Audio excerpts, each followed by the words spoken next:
Hello, my friends. Thank you so much for joining me today. We're about to dive into a topic that is often misunderstood, yet foundational to how children learn, regulate, and thrive. We're talking about sensory processing and sensory motor integration. So many parents notice that their child hates tags, avoids messy play, or can't sit still and wonder if it's behavioral. But what's really happening is deeper. It's neurological. The way a child's brain processes sensory information profoundly shapes how they move through the world, both physically and emotionally. Joining me today is Dr. Allie Ticktin. She is an occupational therapist, author of Play to Progress, and founder of the Play to Progress program. Allie's mission is to empower children and families through sensory play and to show how nurturing them builds confidence, self-regulation, and lifelong learning. Millions of kids struggle with learning, processing, and social emotional difficulties. These challenges interfere with their ability to reach their full potential. Dr. Karen Wilson is here to help. Her extensive background in pediatric neuropsychology and higher education have prepared her for this unique mission. Listen as she delivers content to inform, educate, and empower parents and educators. This will enable you to identify challenges that kids face and get them on the road to achieving their full potential. This is Diverse Thinking, Different Learning by Child Nexus. Dr. Ticktin, welcome to the podcast. Thank you so much for having me. I'm so excited to be here. I appreciate you so much for being here. You know, this has been in the works, like we had said before we hit record, for months now. So I'm really excited to have this conversation. I did kind of an intro about sensory processing, but after speaking with you in July, I just thought you were the perfect person to have on the podcast to have this conversation. So thank you so much. Thank you for having me. I'm always excited to share. Well, let's start with the basics for our listeners, because beyond buzzwords, when we talk about sensory processing, what are we really talking about? Because I think a lot of people may not understand what that term is, or they may have been told, oh, your child has sensory processing issues. But what does that actually mean? I love that you asked this question, because I think sensory is this big unknown. It is a bit of a buzzword right now. And what I find is when many parents hear the word sensory, they immediately only go to tactile. They go to, oh, wait, but my child will play with messy materials and doesn't have trouble with tags or things like that. And that tends to be what people think about when they think about sensory. They think about tactile. But sensory is so much more than that. We actually have 8 senses. So I think that's the first and most important thing to understand when I talk about sensory. I always want parents to understand we don't just have these 5 senses. We actually have 8. And so when we're talking about sensory processing, we're actually talking about how a child is processing all 8 of those senses. So we have these 3, some people call them hidden senses. I always dream that they're not going to be hidden senses anymore. So I'm like, let's not call them hidden senses. Let's call them going to be known senses. But it's this, we do have these 3 additional senses that are lesser known. And they're just as important. They're extremely important for us to understand where we are in space, our relationship with gravity, understand what's happening inside our body. But when we think of sensory, we can't forget all 8 senses. We can't just think about the tactile senses. We have to remember all 8. So that's, I think, one of the first key points is that when we're talking about sensory, we are talking about more than messy play. And I think many parents hear sensory and they think of messy play, and it's kind of a buzzword, and there's a lot of toys out there that are branded as sensory play, and they're all tend to be tactile play. Yes. And I'm so glad you brought up that point about the 5 senses, because again, people are thinking sight, smell, tactile, taste, hearing, but there are the other 3 that you mentioned that are really essential for self-regulation and for learning. Yeah. And I'll mention those really quickly now, and maybe later we can dive a little bit deeper. But just so people have the word. So it's the vestibular sense, the proprioceptive sense, and the interoceptive sense. So vestibular, proprioceptive, interoceptive. So those are those three additional, and maybe we can dive more into those a Yeah, bit. let's talk about what they are and like, what does that mean? And how can parents see it and know that they're activated? Even before we get there, I want parents to understand that when we're talking about the sensory system, how I think about it, this is how I describe it.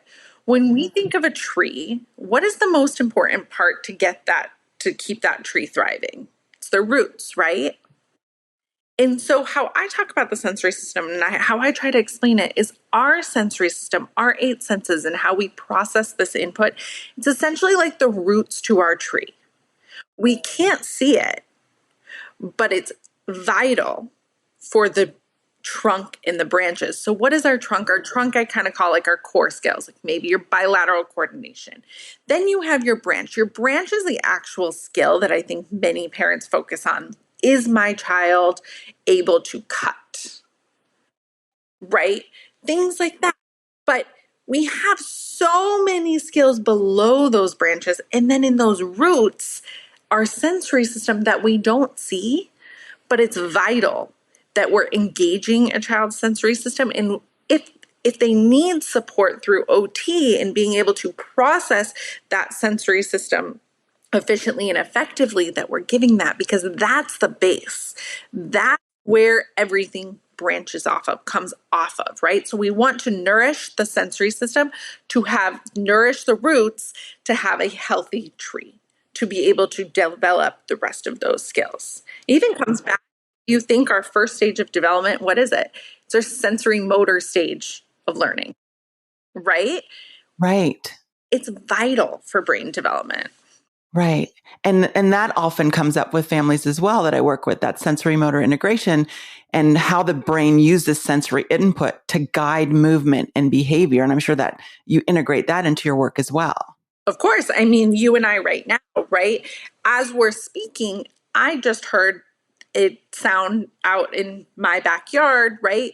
Where in my back porch, they're building an ADU. And I can hear that, but I know, okay, that's not important information.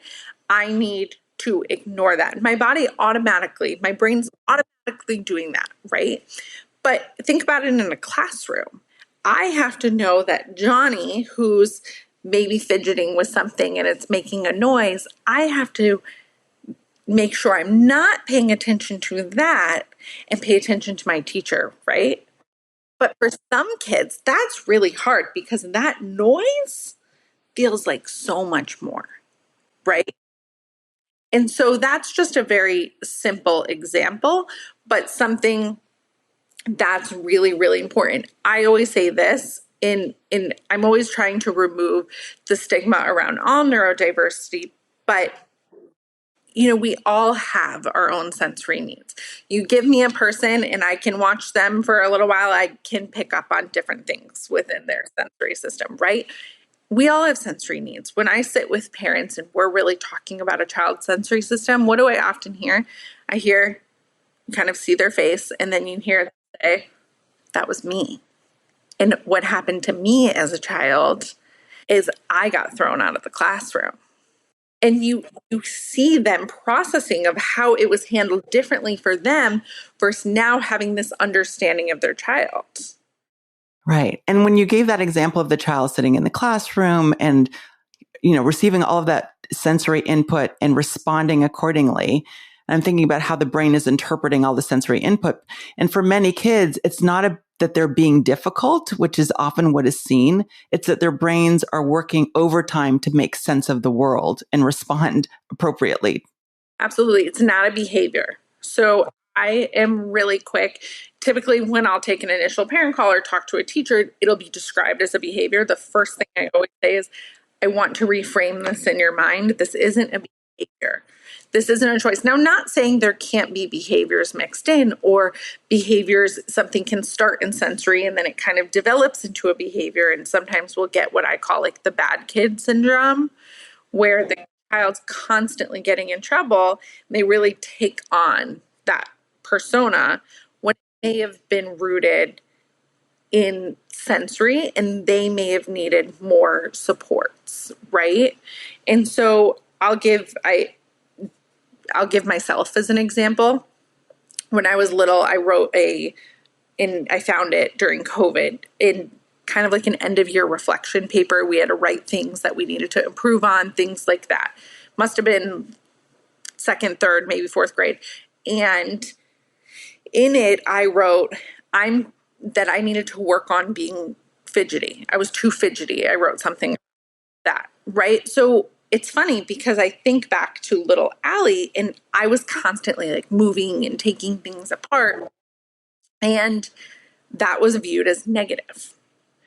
Now I understand my sensory system. I need more movement. And so I needed something in my hands and needed that movement to be able to attend. This went on through grad school. In grad school, I got in trouble. And so we're not understanding what a child needs. And my goal in life is always we start to adapt classrooms and adapt how we teach, because everyone learns differently and many kids need a different sensory environment. And there's very little things we can do to the environment that can greatly support their sensory system. Right.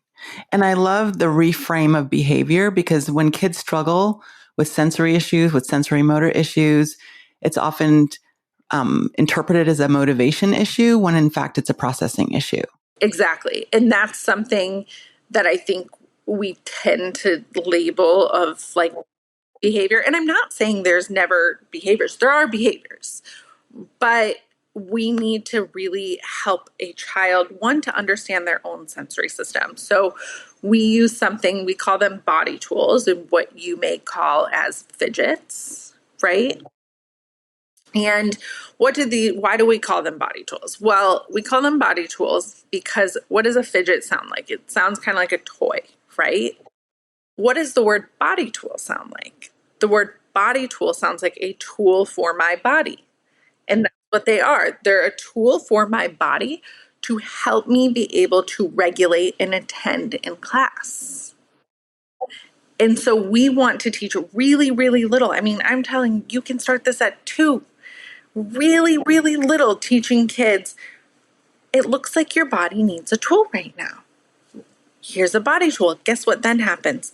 A child comes to it on their own. And then what we see is what may have been labeled as a behavior.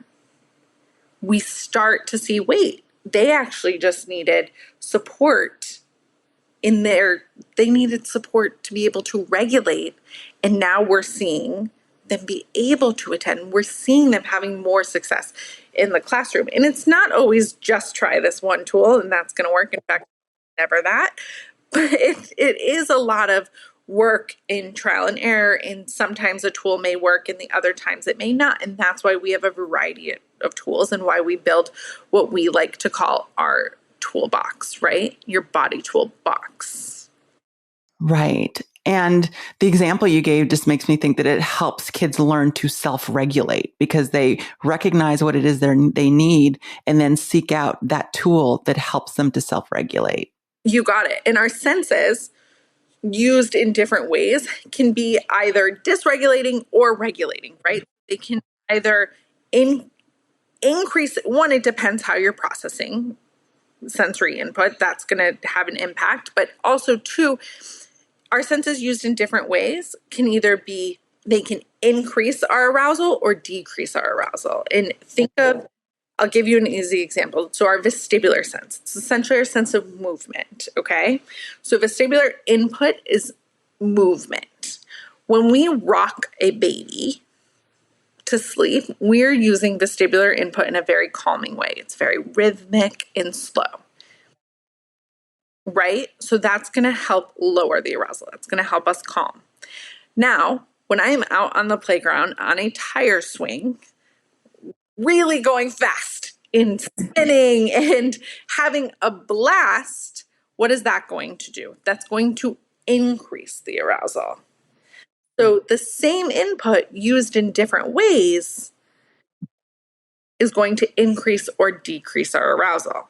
So when we're using the sensory system and we're helping children learn to regulate, and we're using different sensory inputs to support regulation, one, we're also looking at how are they processing the inputs and what do they need, but we're also using these inputs that we know are regulatory. So our proprioceptive input, which you may have heard referred to as heavy work, so it's any force against your muscle, that tends to be a very calming input.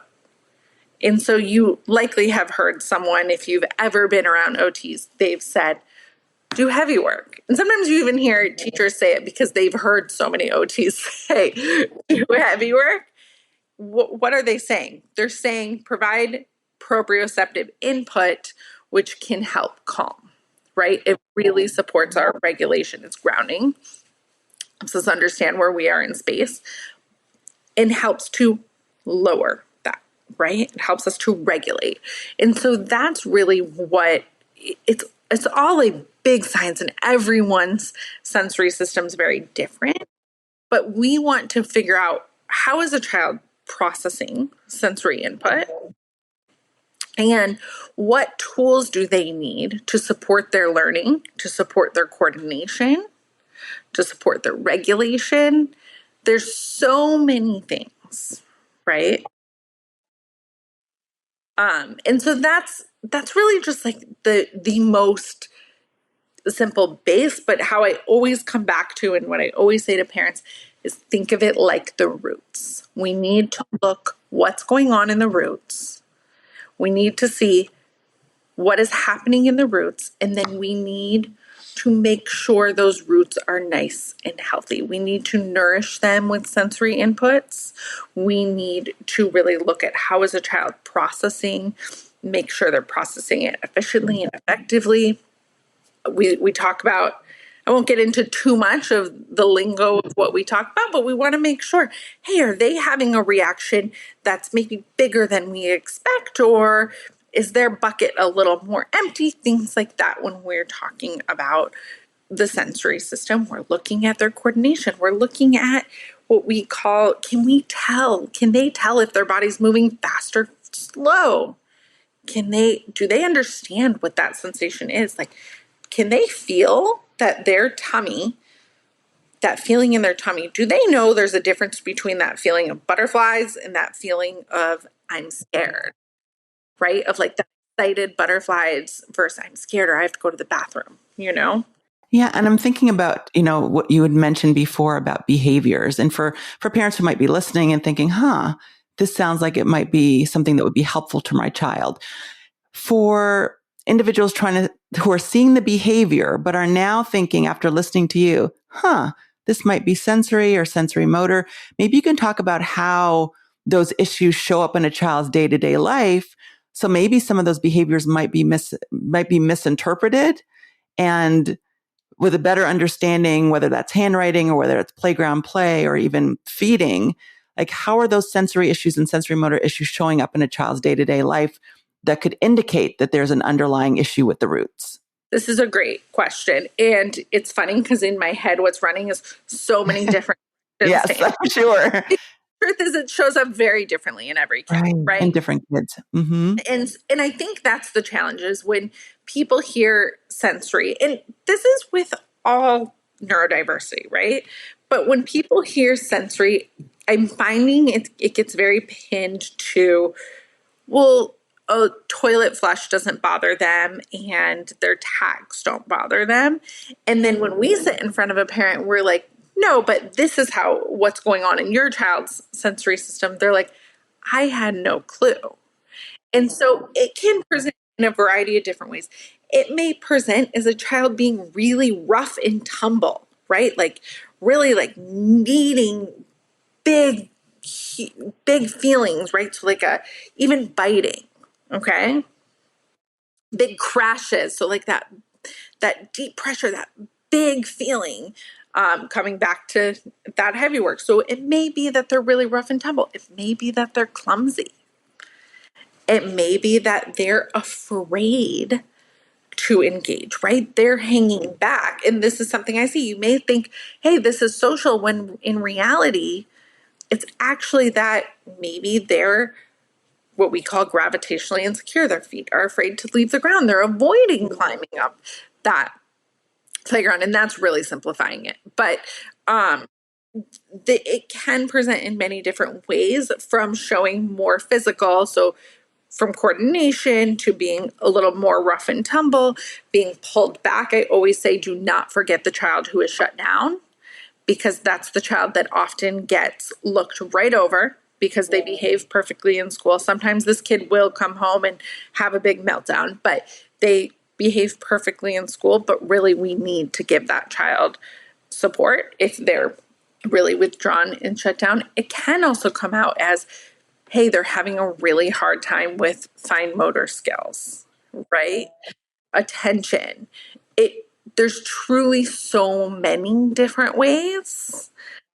And those are really just a few. Picky eating.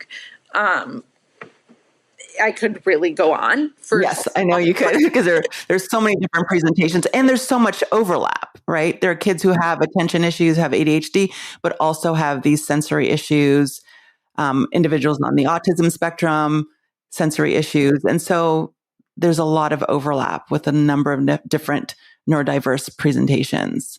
And one thing I'll say, so you may just have some sensory processing challenges, and it may also overlap, you're right, with another presentation. So it really, when we look at a child, we're treating what we see. What I always say is the diagnosis helps if with insurance reimbursement and services and things like that. But we as OTs, that's not what we're looking at. We're looking at the child's sensory system. Yes. And, when you look at the research, it shows that, sensory integration therapy can significantly improve, like you mentioned, motor skills, but not just motor skills. It actually can improve social and emotional functioning. From your clinical experience, what changes do you see after kids are engaged in occupational therapy to address these sensory and sensory motor issues? One of my favorite things to work on is actually self-regulation in the social emotional piece. And I think that is that way because you're right. I don't think parents recognize how OT really can help with self-regulation and how we can use sensory to support the social emotional skills, but it's very, very powerful. So like we just said, the senses used in different ways can increase and decrease arousal. How our body is processing sensory input also has an impact on our self-regulation, right? So many people have heard of the word sensory overload. If a child's bucket is so filled, what's it going to do? It's going to explode, right? And so we need to help empty that bucket. We need to help lower that. And that's a really big piece that I don't think people quite recognize is also a big sign of sensory, right? Of a child's having trouble and may have some sensory needs is when we are seeing these big tantrums, especially big tantrums that are lasting a long time, that are not just, I get what I want and I stop, but they seem kind of triggered out of the blue and the child has a really, really hard time calming. That may be a cue, hey, there's something going on within their sensory system. Many adults talk about sensory overload. We'll naturally just say it in conversation and don't even recognize what we're really saying because it's become a common word. But the reality is sometimes a tantrum is more than a behavior. And that's really what I really love working on. I think it's really, really powerful to see a child learn about their own body's needs. And I think people are surprised how young we can teach kids about their own body's needs. And even more powerful to see them say, hey, this is what I need. And the next step, we actually see this a lot, we always get stories of this, of a child will then see another child maybe in their class who's having a time, and they'll say, I think she needs a body tool or he needs a body tool. And they'll walk across the class and give a body tool and start teaching other kids how to self-regulate. Right. That is so amazing. I'm thinking of even young children who are having the feeling that you're describing, that sensory overload. Their bucket is overflowing, those feelings of overwhelm. And the younger ones may not have the language to explain. And so it manifests as this tantrum and this outburst.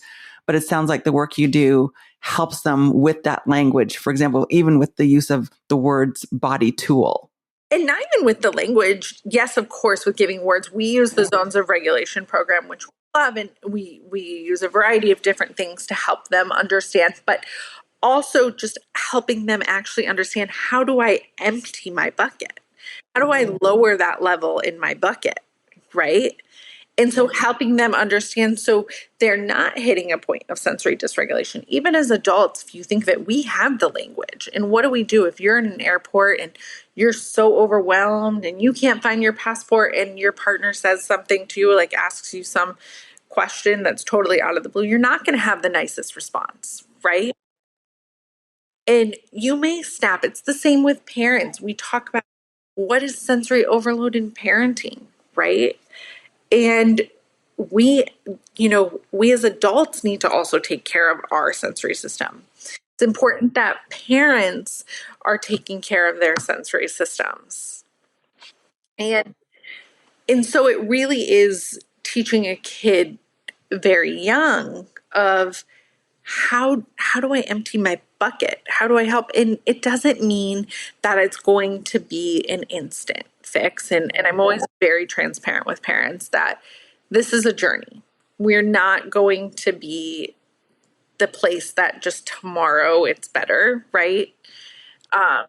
It takes time and it takes working out what works. And sometimes one tool may work and the other day it won't. But that's the same with adults, right? One day you may have a great meditation. Maybe this breath work really worked for you. And the next day you can't focus. You're still spiraling and having all these big feelings while trying to do it, right? And going on a run worked. So different tools are going to work at different times. But it is really important that we're teaching kids young. And really, I would love for us to teach all kids really, really young, and also just have you're starting to see it in classrooms where there's different sensory tools, whether it's alternative seating, bucket seats for that rock, for circle time. A lot of the desks now are built with a rocking, kind of a foot swing, I think is what they call it. And you'll see bands on chairs. You'll see these things that we're seeing them more and more in classrooms. But what I would love is for classrooms to have a conversation at the beginning of class of, hey, everyone's body needs something different. Here's the tools we have available in our class. If your body's needing it, use it. Take it. You've built your entire philosophy around play as progress. Maybe you can talk a little bit about why the open-ended, sensory-rich play is such an effective therapeutic tool. Because I think some parents will look, oh, it's just play, when in actuality, it's the foundation for what we've talked about, emotional regulation, for executive functioning later on. Yeah, so this is a good question. Often parents will come to therapy, right? And they'll say, it looks like you're just playing. Just playing. Yeah, exactly. And I understand that can look confusing. I always say a good therapy session should just look like play. You should not know everything that's happening. Now, I do try to narrate my therapy sessions to parents so they understand, but that's something I've learned over the years because it can be a little bit confusing of I'm just seeing play. I don't understand what's going on here. So I always try to narrate for parents kind of exactly what's happening in the session. But you're right that it is, when we talk about play, we talked about those roots, right? Remember, we're trying to make sure those roots are nice and healthy. We're going to do that through play and through sensory inputs. So if you come to Play to Progress, you're going to see a zip line, you're going to see foam pit, you're going to see specialized swings. It's not like the swings we at the park. They're big, they look different, right? There's a platform, there's all sorts of wonky shapes, different ways you get on them, different things. And the sessions are going to look like play. You may see us working with different tactile mediums. There's a variety of different things we'll be doing. And that's because, one, a child's occupation is play, right? But also we're working with the sensory system. So we're using sensory inputs. And guess what? One of the best ways a child can engage their sensory system outside of therapy is play. And something I see a lot of as tech gets smarter, as screen time gets more, kids are not naturally engaging their sensory system as much. I would love a large scale study on what that's doing to our overall development. But I think, we see it that just in personal experience, you see kids are no longer going outside. I grew up in the Midwest in a suburb where we just went outside and knocked on each other's doors. You didn't even call, you knocked Yes. on the neighbor's door. Yes. Can Allie come out and play? Exactly. And we didn't matter if it was snowy, we were on sleds and yards. If it was sunny, we were in bikes. Like, we were always just playing outside, but that was naturally engaging our sensory systems. We were naturally nourishing those roots. We don't see that anymore. Yes. And I believe that research is coming. I mean, we're already seeing it in terms of what it's doing to early development and language skills. And I believe that we're going to see it in other areas as well, unfortunately. Something I see, and I'm sure you see this a lot too, is kids no longer know what to do with boredom. Yes, they can't tolerate it. They cannot tolerate it. Yes. Yes. They need that constant engagement and stimulation. And it really erodes their own creativity, their ability to be creative and explore that aspect of themselves. They're unable to ideate anymore. Their ideation skills, it's so hard for them to come up with, if you give them a variety of items, like, what can I make this into? What can I create?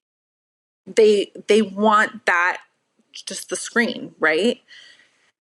And so that's where it's really important to be, especially nowadays, your child is going to have some screen time. I get it. We're 2025. But making sure that we're very intentional with building and play, and also not being overscheduled. One thing I always say to parents is soccer class is great, but soccer is still very structured. We want open-ended. Open-ended is also, even up into the teen years, they need to be given that ability to really create and engage in a play. And if you're too overscheduled, they're not going to get it. Yeah, I completely agree. Before we close, I think sometimes when you think about bringing your child to OT, it's like, okay, I'm going to drop my child off and then I'm going to come back and pick them up in an hour or 30 minutes, whatever it might be. But we all, as clinicians, we know it's that parent partnership is so key. And you emphasize empowering parents as co-regulators and partners in therapy. Maybe you can talk a little bit about their role in therapy sessions and in treatment, because I think that's such a critical piece of any intervention. I'm very forward about this. And I say to parents on intake calls, listen, this is a family commitment. And I've said to parents before who maybe it's a point in their life, they're going, it's a very busy time and they don't feel like they can make that commitment. I'm very honest, then we're not going to see the progress, right? If we only see a child once or twice a week, that's barely any time compared to how many hours there are in a week. It's extremely important that what we're doing in therapy is carried over and is in all parts of their lives. A lot of times also parents really pick up on the language we're using and they start to understand these tools, right? And we need that carried over. So we all have to be a team and parents need to be a part of it. They need to actively work on the homework at home. And it's not like sit paper and pencil homework. Sometimes it might be like, hey, when you're in the car ride, why don't you, everyone in the family kind of talk about, mom casually mentions, I'm kind of in the blue zone today. I'm feeling a little tired, And man, you know what body tool my body really needs right now? I think I need to get on the Peloton because that's going to help wake my body up, you know? And so thinking of it really does need to be, parents need to be involved in order to make progress. I'm very transparent about that. We take an approach, we have meetings with just parents, not with the kids. And I know sometimes parents are like, we want to get straight to the therapy. We don't want to first have to meet with you, but it is something that we require. And so it's one of those things that we do it because it has to be a team approach. It can't just be us, or we won't see progress. Yes. And I'm so glad that you made that point, because again, that collaboration is essential. It really, really will impact outcomes for these kids that we work with. Exactly. And it is so important. And to be honest, I find most of the time parents love it.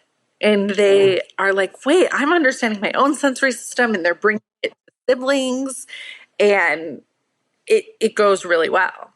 Yes. Dr. Ticktin, I can't thank you enough for being here. This has been so delightful and so informative. And I know that listeners are probably wanting to learn more and know more.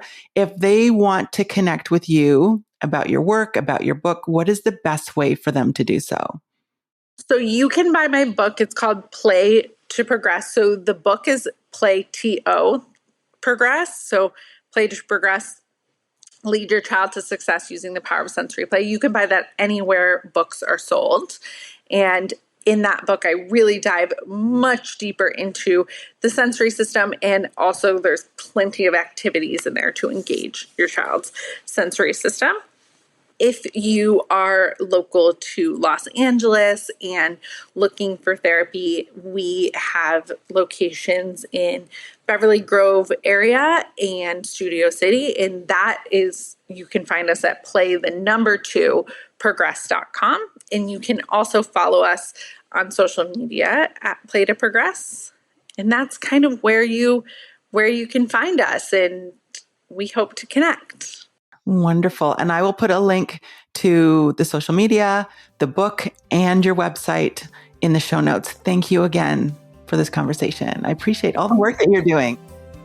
Thank you so much for joining this conversation. You can learn more about Allie's work and her book, Play to Progress, at playtoprogress.com. Remember, every child's sensory story is unique, but with understanding and play, we can help them thrive on their own terms. I appreciate you listening, and I'll see you next time. Thanks for listening to Diverse Thinking, Different Learning by Child Nexus. For more resources, visit us online at childnexus.com.